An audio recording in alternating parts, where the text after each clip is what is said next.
Okay guys, well I've got my cylinder put together. Normally I do this first, but that's all fine.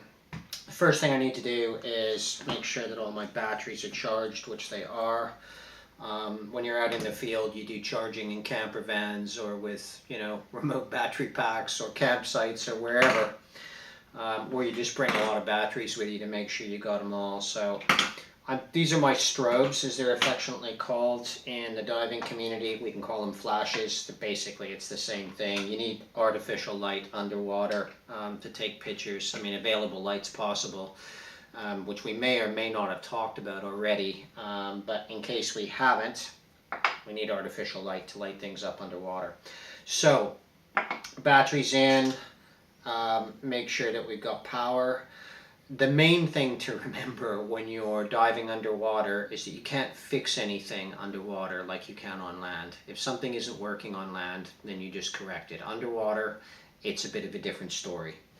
So, okay, well, we got one capacitor fully charged. Let's try that again. There we go. So, yay. Both on, that's good. So we'll set those aside for the moment. My camera battery is fully charged. This is my housing. It's milled from a solid block of aluminium. All the controls basically match those on the camera. There's pretty much nothing you can't do with your camera in the housing, so that's pretty cool. Let me just unclip this. Everything is sealed with O-rings, which are here. O-rings just basically, when the pressure hits them, any of the imperfections in the groove, the O-ring just fills them in and therefore makes it waterproof and actually gas-proof. So the first thing we need to do is take the little saddle out, which fits on the camera, and that has a nice little guide pin that goes on the bottom. And there's a little control here that fits on the autofocus. We just want to make sure all that fits properly. Again, if this doesn't work on the surface, it isn't going to work underwater or in the housing. So the camera is in its saddle. Next thing we're going to do is put on a dome port with an extension ring. And the lens that I've decided to use today, because it's sunny out and the water is clear, is a Takina 1017 wide angle fisheye. And to use that in an underwater housing, I need a dome port. This is acrylic. And basically I've got my O-ring all set up. And that just goes on front of my ports and matches up like that. So we're good there. This acts like a lens for the wide angle lens. And that now goes in here. And that clips in. And this is a small battery that powers my flash trigger. So that clips into my hot shoe. And my gear is fine there now. And I don't know if you're able to see that. Yeah, that's all working fine. So we've got the lens gear. We've got our strobe trigger connected. This is all clear. There's a little leak detector in here as well, and I've got a vacuum detector on the housing as well. The leak detector I just showed you, if any water gets in here, a little light goes on. Not really that useful actually. However, if we look here, I've got what's called the leak Sentinel, and I'll just press that on. And then what we do to see whether this has got watertight integrity is we're going to pressurize this. So that light should be flashing now, and it is. Just screw this on, and then I've got a little vacuum pump here.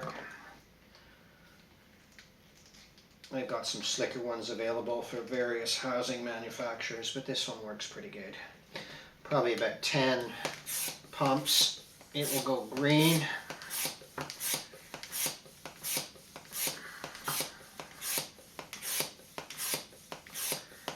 So that's now flashing green.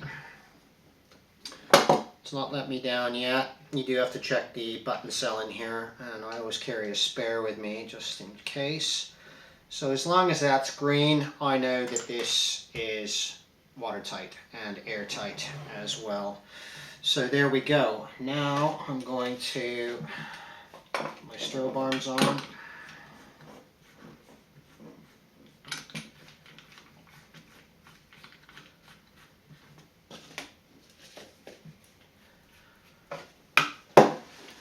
I was going to shoot macro photography, it wouldn't really be a different process at all. It just that I'd have a different port on the front called a flat port, and I would also have a macro lens on.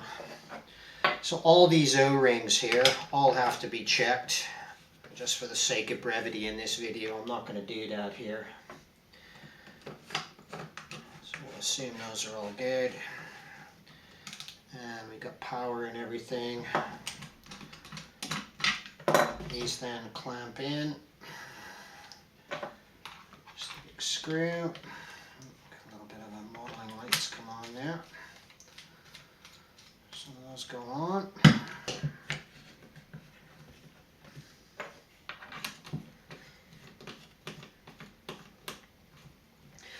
Okay, now I've got a wired bulkhead here, which I'm not using today.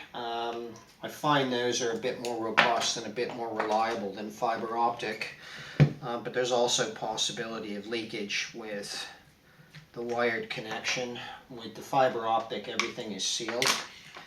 There's no real advantage photographically to using, oh, that's not the right connector there. There's no real advantage to using fiber optic over a wired connection in terms of photographic, in terms of photography. It doesn't really make any difference. So I'll just plug that in, and then I do a little test light, and guess what? It's not working. Oh, and it would help if I actually turn my strobe on. So what have we got? Ah, there we go. So that's working. We know that's fine. And then do the same again for this. This is a slave trigger here that I'm uncovering.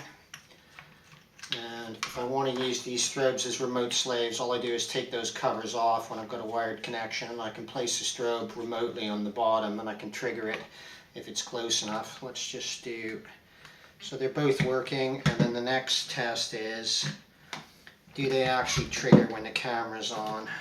And the answer is yes. So I think we're pretty much okay to go diving now. There's a few more bits and pieces. My bulkhead cap is missing. You have to check everything, but basically that's the assembly of the underwater camera and housing.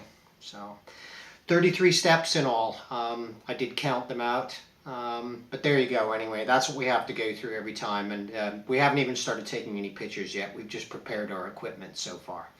So that's it for the moment.